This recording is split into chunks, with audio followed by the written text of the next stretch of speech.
Hey everybody, welcome back to the channel, Sabaton Army. We're at it again. I did a live a little while back. We did a live reaction to The Unkillable Soldier. And during that live at the end, I met with some of the folks in the chat and they told me some of the songs that I need to bump up the list. We went through the list, took a look at it and everything. And one of those songs was The Last Stand. Everybody's been telling me this is one of their favorite songs. So we did it. We bumped it up to the top of the list, and tonight is the night. We are going to be checking out The Last Stand. This was requested by Kim Eklund, one of my patrons, Ignorance, and it was reminded by Anechka during the live. I forget who the gentleman was who she was telling me requested it, but Anechka, shout out. You know I like you. You're the best. All right. So we are going to be checking out 4 videos tonight. Normally we do 3. Tonight we're doing 4. I got the official Sabaton lyric video, the official Sabaton music video. Then we're going to be watching the Sabaton history lesson, as we do here in these deep dives. And we're going to wrap it up with a live performance in Budapest.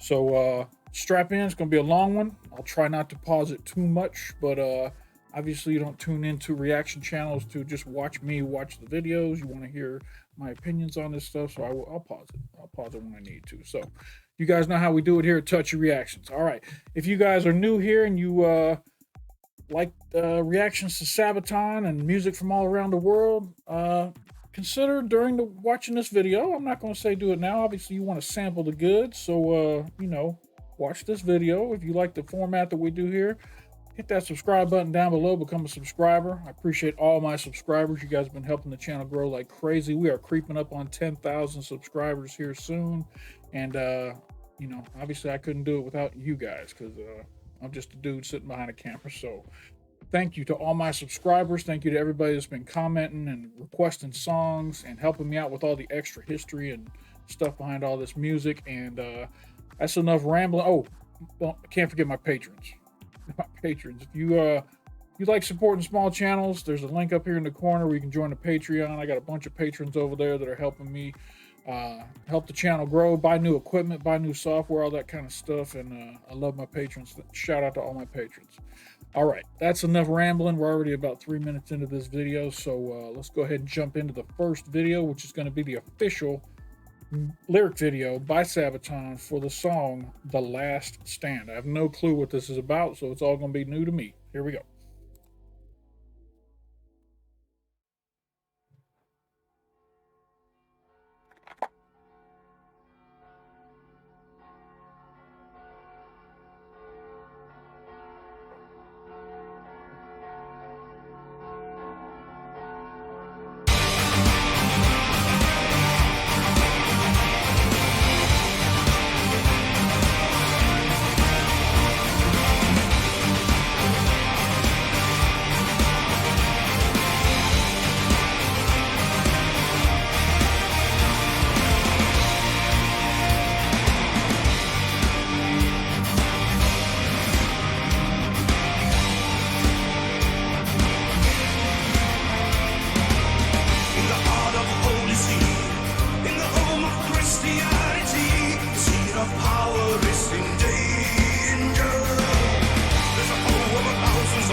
All right, I still am not quite sure what this is. It sounds like it's got some religious undertones to it. Uh, I do remember something in the comments about there's a song about the guards at the Vatican. Maybe this is that song that somebody was talking about. There's a song about the guards at the Vatican. So I'm going to keep listening to it and see if that is actually the truth. So here we go. Next verse.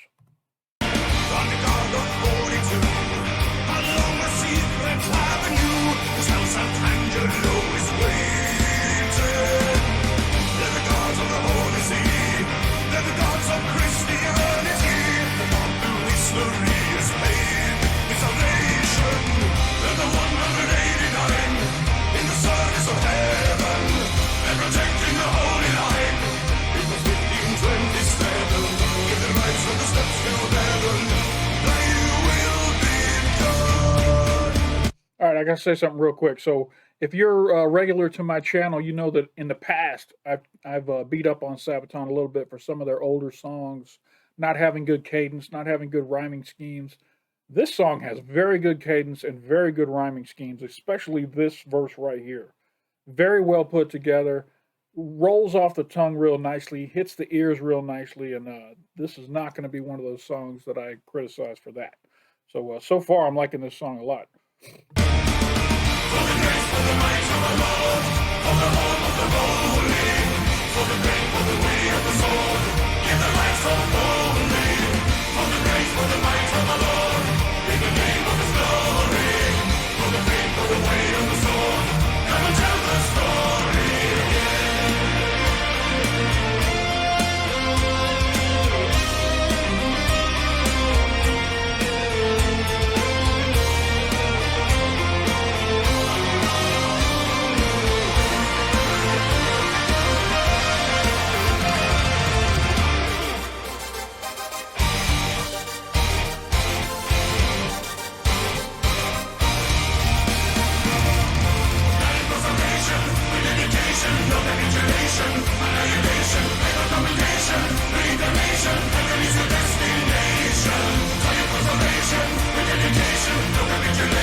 That's a great, all that, just great, fun to sing, fun to listen to. That's another great verse. This is going to be, this is one of those songs that's going to creep up on my list real quick. I can tell right now. In the name of God,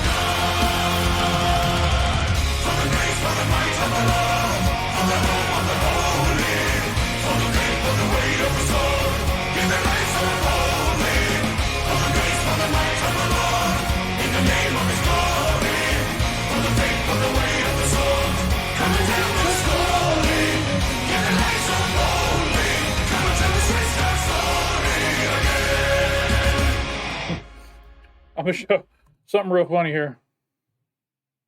So on this verse right here at the end, it says, come and tell, at the bottom, at the very bottom of the screen, the last piece is, come and tell their story. Again, it says here on the lyric video, but in the song it doesn't say again. It jumps to the next verse and then puts it again on the end of the next verse. I just find it funny that the official Sabaton lyric video has a word in there that's not actually part of the lyrics. The again is what I'm talking about, the last word here.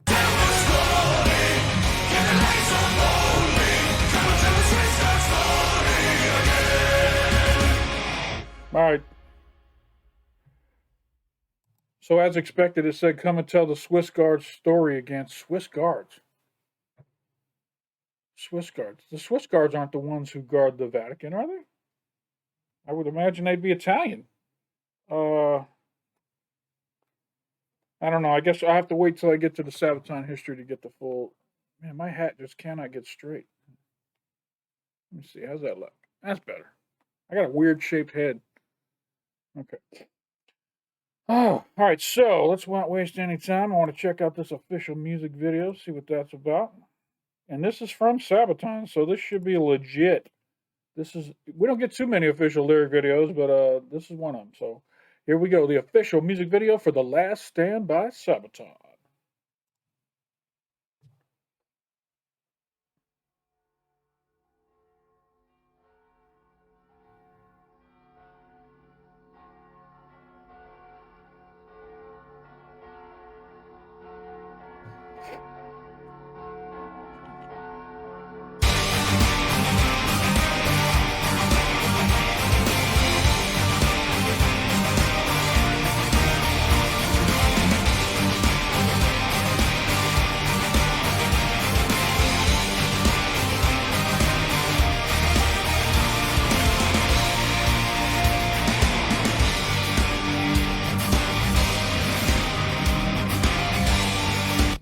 I know Sabaton's gone through a lot of different versions of band members and so on through the years.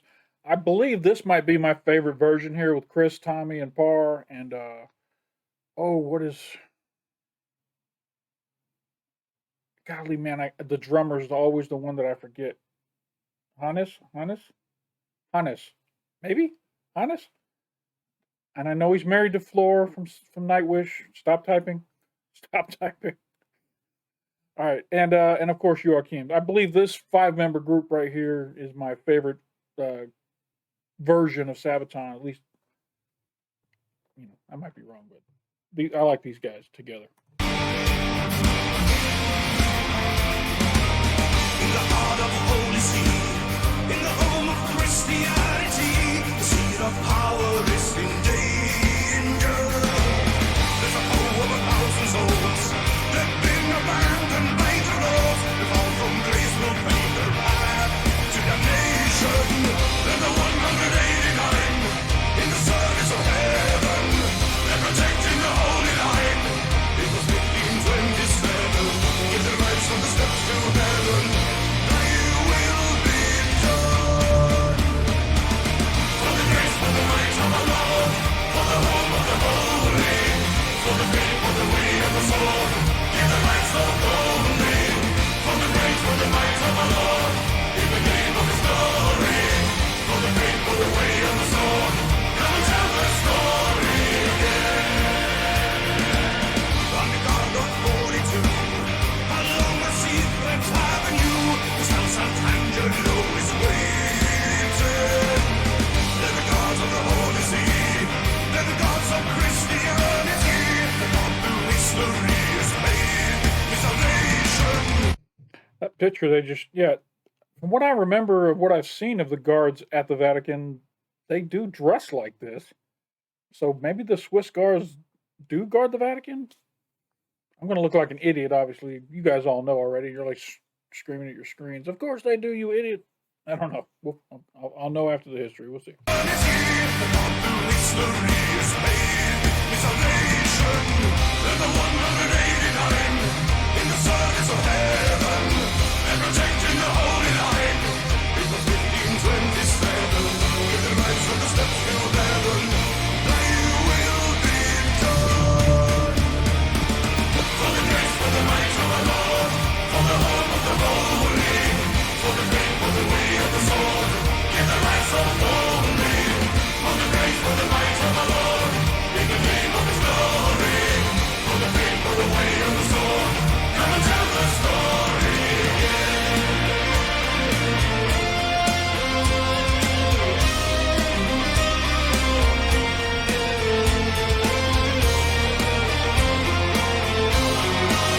I love Parr, man. He's kind of Pear. Sorry, I love Pear. He's kind of happily just walks around playing the bass, both sides. He's always got a smile on his face, looking happy. He's just got a good spirit about him. I love it, and I always love when Chris and Tommy play these dual solos like this, harmonizing with each other. I'm gonna back it up. I want to hear it again. Oh my God! I committed the sin of pausing during a solo. Let's go back and fix that. Here we go.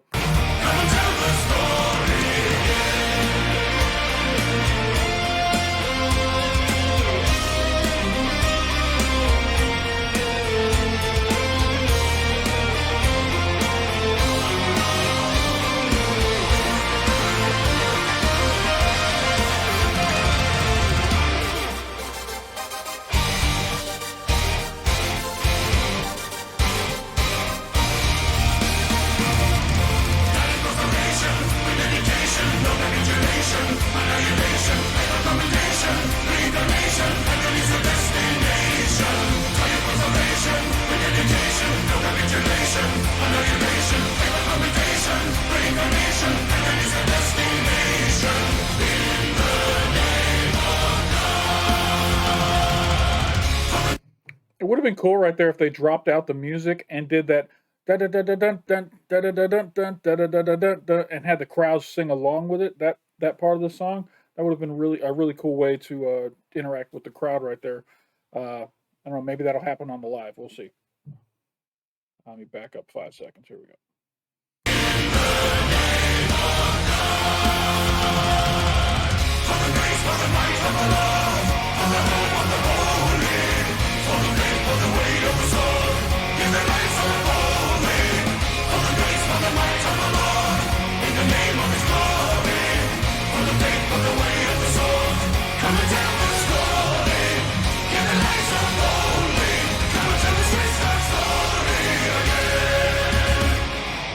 Very nice. Very nice. I've heard this song twice now, and it's already burrowing its way into my memory. It's going to be one of those added to the list as soon as I stop recording here. All right, so for those of you who don't like sticking around for the Sabaton history, bye. Appreciate you stopping by. Don't forget to come on back. But the rest of you, we're going to jump into this history. It's about 16 minutes long. That's not too bad. And see what this is all about. This is called The Last Stand, the 1527 sack of Rome. Okay, so I'm thinking I might still be on track here. It says Rome. We're talking about the Vatican. We're talking about Swiss guards. I'm pretty sure I'm putting it all together based on comments and lyrics and all that stuff. I'm pretty sure that's what this is about.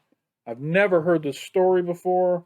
Those of you who haven't been here before, I am not a religious man at all. I am an atheist, and but I do enjoy some religious music because there's a lot of it out there, and there's got to be some good stuff. And this might be one of those songs that's about a religious topic that I can sing along to, even though I'm a dirty, filthy, heathen atheist.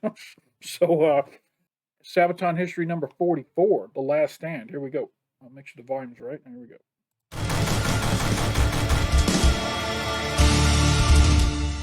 I'm Indy Nidell. And I'm Per Lionheart, and I'm here to talk about the Crusades. They were so exciting times, and I can't imagine the last stand in the Crusader times. It was like so damn cool to be a Crusader at that time. Crusades, they are the most important thing in Sabaton life. Crusaders, Crusades, all of that Crusades. Crusades. And more Crusades. We're gonna do more Crusades. Crusades. Hey, did you know that the Knights of the Templar Order might have founded Switzerland? When Pope Clement V declared in the early 1300s that all Templar Knights were heretics and should be killed, many of them fled France, taking their huge treasury with them. The Templars, shrewd bankers, may have brought their treasure and their military expertise to a loose confederation of poor farmers just over the French border. Well, okay, that may actually be just a myth. But what if it was true, right? I mean, look at the Swiss flag. Quite similar to the Templars' cross if you swap the colors, right? Just saying. Anyhow, I will get back to factual history now. Over 200 years later, too. Rome, November 1523. The whole Vatican seemed like one big building site, trying to reinvent itself with classical palaces and basilicas. The city was quite cosmopolitan, where pilgrims and travelers mingled with people from all over Europe. But the mood just now was tense. Hushed voices spoke of the ongoing deadlock within the conclave of cardinals, trying to choose a new pope. Busy feet shuffled under the ceiling of the Sistine Chapel, where Michelangelo's new ceiling frescoes barely got any attention, so focused was everyone on the decision at hand. Several seemingly suitable cardinals were proposed, but none could win, and it looked like it would all come down to the two candidates supported by the two great powers in the European world. Okay, for centuries, Italy and the Vatican had been the real-life chessboard for the ambitions of kings. By now, a new crisis was developing between Francis I of France and Holy Roman Emperor Charles V. Charles was pretty much the most powerful ruler in Europe since the days of Charlemagne 700 years earlier, and that certainly went to his head. He saw himself not only as divinely appointed ruler, but as the one and only Christian ruler of Europe, whose duty it was to dominate France and then unite Christendom under his banner. Giulio de' Medici was the papal candidate Charles supported, and on November 16th, he was elected and became Pope Clement VII. Everything seemed perfect, but as it would soon turn out, Clement VII's papacy would actually be one of the worst in history, and this is really saying something, but it began by Clement trying to be a good pope. Pope Leo X, Clement's predecessor, had been very popular in the Italian peninsula, and for a simple reason. He behaved less like a pope and more like an old Roman emperor. He was a lavish spender and a playboy who threw wild parties and extravagant banquets. Unlike Leo, Clement wanted to reign with scholars and clerics, with fasts and actual religious obligations. Surprisingly, this made him deeply unpopular with the clergy in Rome.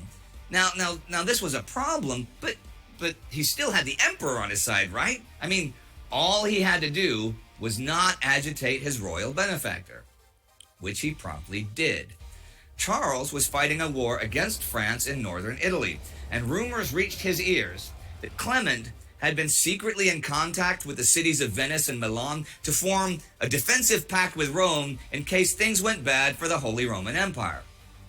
Charles was a bit irritated by that backdoor dealing, but okay, fair enough, plans for the future, right? Okay, he understood. But when secret peace negotiations between Clement and France were suddenly not so secret anymore, Charles was furious. This was outright treason. Fuming with anger, he even proclaimed that this Martin Luther guy in all the news actually might have had a point with his hatred for the papacy. Remember, we are right at the beginning of the Reformation, and Luther had only been condemned as an outlaw by Charles 2 years ago. Okay, after the decisive Battle of Pavia in 1525, where the French received a complete mauling by the imperial forces, with Francis even being captured, Charles gave his commander in Italy, Constable Bourbon, another task. With 5,000 Spanish troops, he should go south and have a little chat with the Pope. But Georg von Frundsberg, the famous German military commander, would rather see Clement hanged for his treachery, and he himself raised over 10,000 German... Now check out how these guys are dressed. That was like normal back in the day? Everybody walking around dressed like that? Pantaloons, fancy hats. I'm speechless. Landsknechte out of his own pocket. And while the Spaniards were relatively disciplined, the Landsknechte were emphatically not. Soldiers for hire, loyal only to their pay, and many won over by Martin Luther's words, they were all too eager to get their hands on the wealth of the Catholic Church.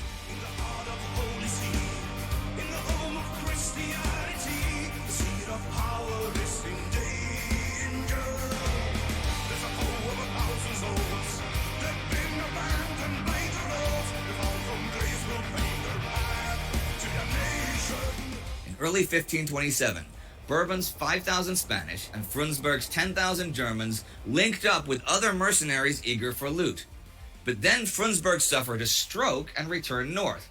Now Bourbon, stranded in Italy and trying to control both companies for which he didn't really have the money, was left with only one option: move swiftly forward and loot Rome. So by May the 5th, around 20,000 Imperials were knocking on Rome's front door, the Spirito Gate. Bourbon himself... Isn't this the Roman Empire? I'm curious why they're attacking their own empire. Maybe I'm just not understanding this correctly. I mean, I know the Vatican is separate from Italy. Huh. I'm a little confused. Wearing a bright white... I mean, I understand he's explained very well why they're doing what they're doing. They obviously are pissed off about the Pope making a peace treaty with France when they're in the middle of a war with France. But they're like, screw this, we're going to go kick down the door, kill everybody, and take all the money. The Christian thing to do. Cloak over his armor, ordered his troops to build ladders and scale the walls. They were fired upon by arquebusiers and light artillery and took heavy losses. See, fortified cities could not be easily stormed at the time, not without heavy artillery, and Bourbon's army had none.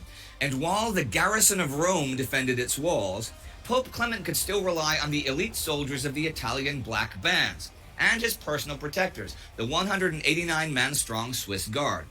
Swiss mercenaries were extraordinarily good soldiers and highly valued all across Europe. But while the defenders were busy pouring boiling liquid onto the massive attackers, a dense fog suddenly fell. It became so thick that the men could barely see each other. And the defenders on the walls were firing blindly. Realizing his chance, Bourbon ran forward, holding one of the ladders himself and urging his troops onward. But he was hit and killed instantly. News of his death spread rapidly, and the initial confusion in the ranks of the attackers turned into a lust for revenge for killing their leader and, more importantly, their paymaster. The Imperials surged forward, and their numbers overwhelmed the defenders. With the gates then thrown open for the rest of the Imperials, the defense of Rome collapsed. The invaders swarmed over the city, and with Bourbon dead, there was no authority to even try to restrain them, if that was even possible by this point. The black bands were routed, while the Swiss Guard gathered at the obelisk in front of St. Peter's, readying themselves for a last stand near the Teutonic Cemetery. It was their duty to fight and die for the Pope's safety. And so they did. Armed with halberds and swords in their hands, and faith in their hearts, they waited for the final battle on the steps of St. Peter's. Stand firm, therefore, having girded your loins with truth, and having put on the breastplate of righteousness, and having shod your feet with the preparation of the gospel of peace, in addition to all, taking up the shield of faith. Not that much is known about the actual fighting. Heavily outnumbered, they stood true to their vows and formed a defensive wall of halberds in front of St. Peter's. In a fight they could not hope to win, the men of the Swiss Guard were gradually overwhelmed and slaughtered. Still, their sacrifice gave the Pope enough time to escape through a secret passage. Accompanied by 42 survivors of the 189, they ran across the Passetto di Borgo up to the Castel Sant'Angelo. More and more of the guard died along the way, fending off the pursuing Imperials. The last few still standing made it into the Castello with the Pope, and then they could fire heavy artillery and falconets into the mass of attackers, preventing the Castello from being overwhelmed. The Pope and those closest to him were safe, thanks to the sacrifice of the Swiss Guard.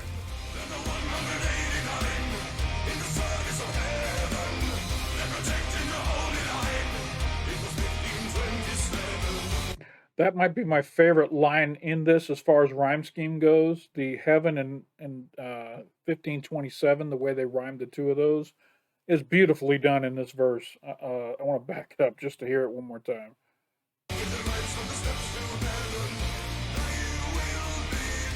The Swiss Guard.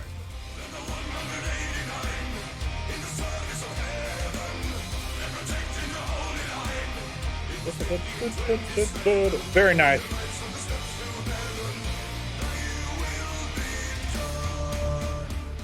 But a horrible massacre was unfolding down below as the Imperials, the mercenaries, made their way through the city. No one was spared their wrath, not women, not children, not the clergy, nor the holy sites. Monks and priests were brutally killed. Nuns were raped on sacred altars. People were cut, beaten, and branded, their teeth and nails pulled out for the information about their valuables.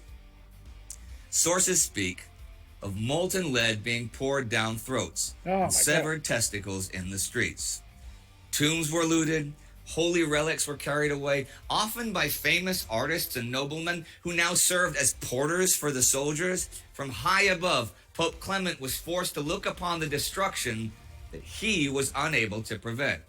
He grew a beard as a sign of mourning. It would take until... Man, he grew that beard as a sign of I want to look like somebody else so I can not be killed. All these people just came to kill me. He didn't grow no beard over a sign of mourning. He's like, man, I got to change my look. I can't have nobody knowing who I am. These guys coming down here to kill me. February 1528, that the last of the barbaric invaders had left Rome.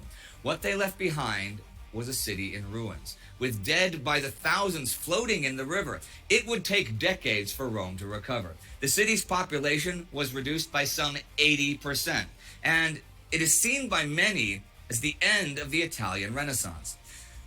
But the sack of Rome affected more than just the city. Afterwards, Clement was no longer able to oppose Charles's ambitions, and a religious power shift away from the Pope and toward the Emperor had lasting consequences for all of Europe. For example, the Pope, at Charles' direction, refused to annul the marriage of Charles' aunt, Catherine of Aragon, to England's Henry VIII, which kicked off the English Reformation. The split in continental Europe between Protestant and Catholic was made permanent by the sack, and Martin Luther even pointed out, Christ reigns in such a way that the emperor who persecutes Luther for the Pope is forced to destroy the Pope for Luther. And while that's a bit general, The power of the papacy was diminished afterwards, even as the Inquisition grew under Charles's son Philip II. The rift between Catholic and Protestant would culminate in the 30 Years' War, about which Sabaton wrote several songs on the Carolus Rex album. And as for their heroic fighting of the Swiss Guard, it would go down in history as one of the great last stands, and left them with the everlasting gratitude of the papacy. And to this day, the Swiss Guard, still in their traditional garb nearly 500 years later, serves as the honor guard of the Pope.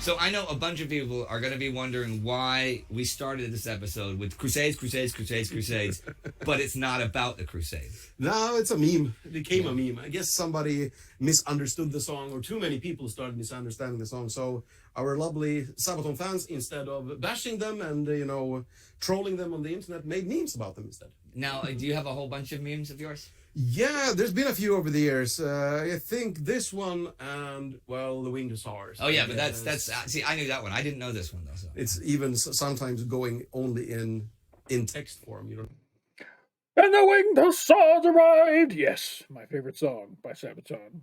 And there are some pretty great memes out there. And I've watched a ton of really good fan-made music videos and YouTube clips from Winged Hussars.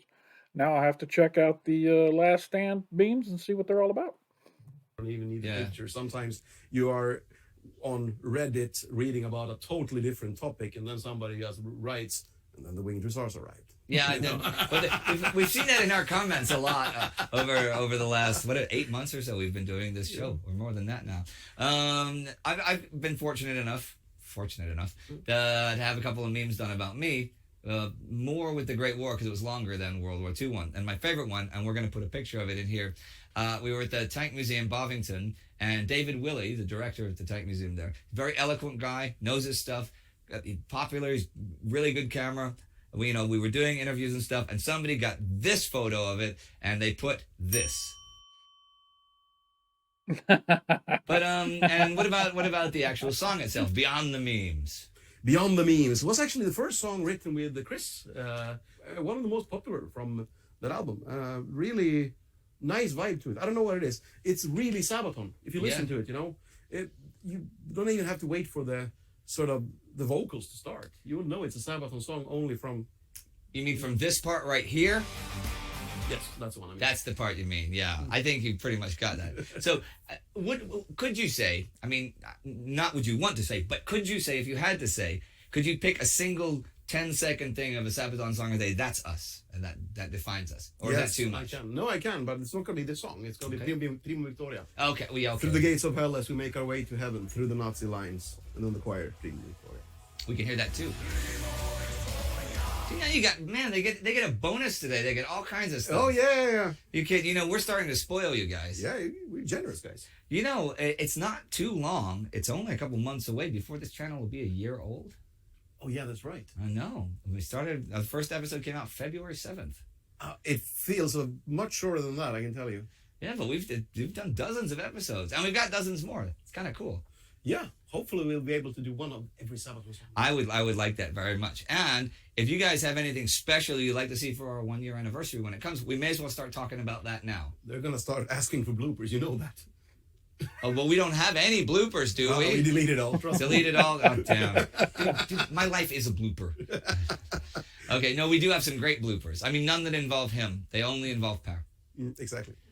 Actually, that'd be funny if we only released Power bloopers as our 1-year thing. Ladies and gentlemen, here's Power. Oh, that'd be brilliant. Okay, well, as long as we're getting off topic, I suppose that is it for today for Sabaton History, yes? It is, I think, yes. All right, well, we'll see you next time. Rock and roll.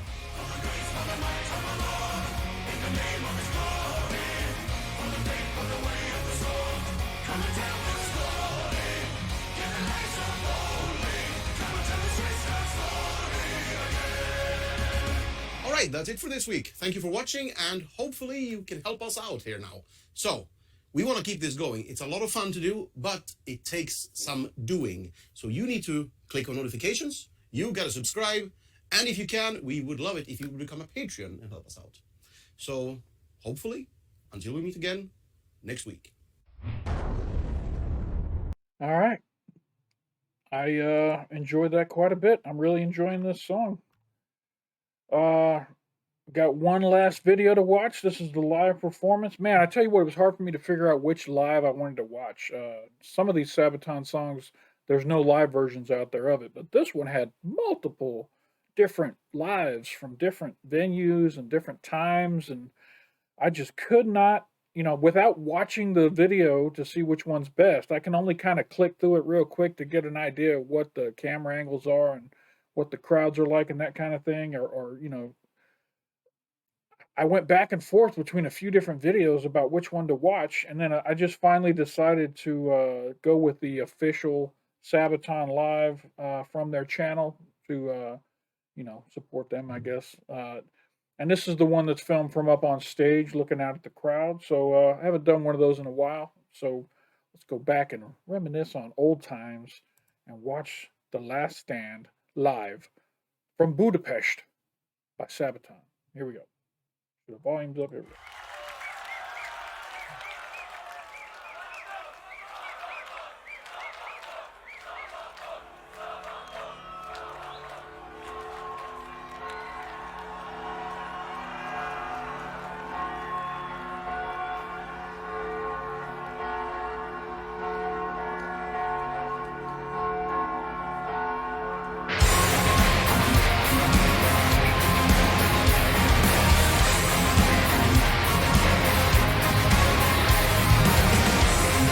Sabaton doesn't do much choreo, but this is about as close as it gets right here. We're going to line all the guitars up next to each other, and we're going to lean back and forth in unison at the beginning of The Last Stand. This is about as close as I get to some choreography by Sabaton.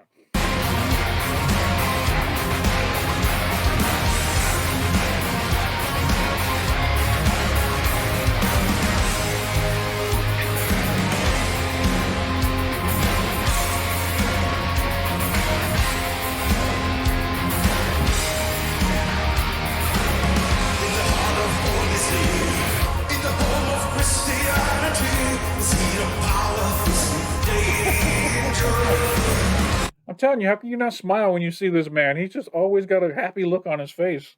Per loves his job.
You guys got me know if his name is Hannes. Hannes.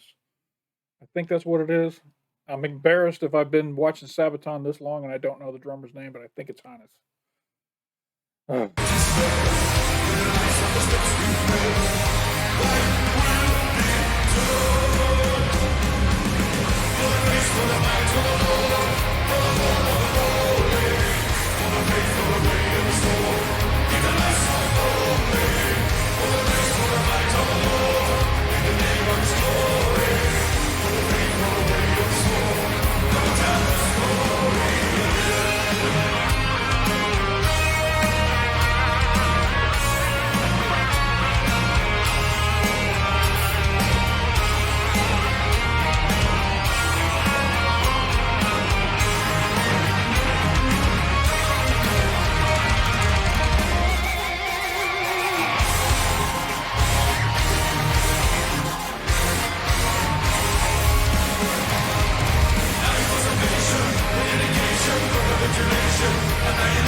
wraps up this deep dive into The Last Stand by Sabaton. If you enjoyed it, hit that like button down below.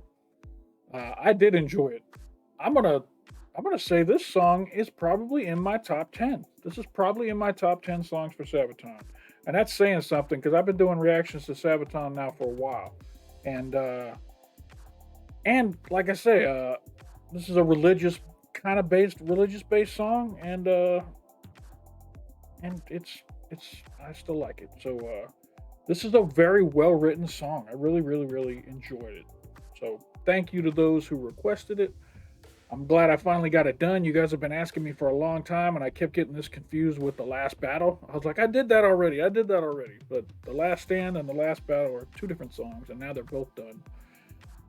And, gonna move on to the next one. Let's see what's next on the list. We're gonna be checking out Hammer Has Fallen. It's gonna be the next Sabaton reaction. So stay tuned for Hammer Has Fallen.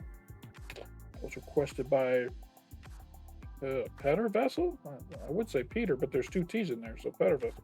Anyway, that's all I got for this reaction today. Again, if you liked it, hit the like button down below. If you haven't subscribed to the channel yet, hit that big subscribe button down below over here. Make it turn gray. And if you hit that notification bell to let you know anytime I drop some new content over here on Touchy Reactions. If you're the type of person who likes to support small channels that are trying to grow, trying to make it out here in this big YouTube ocean in a little boat, hit that link up in the corner, take you over to the Patreon. You can become a patron.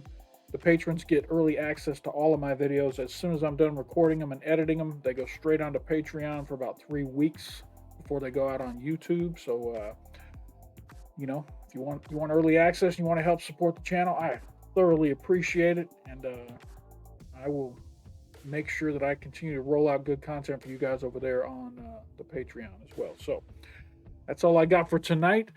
Appreciate you stopping by. And don't forget to come on back.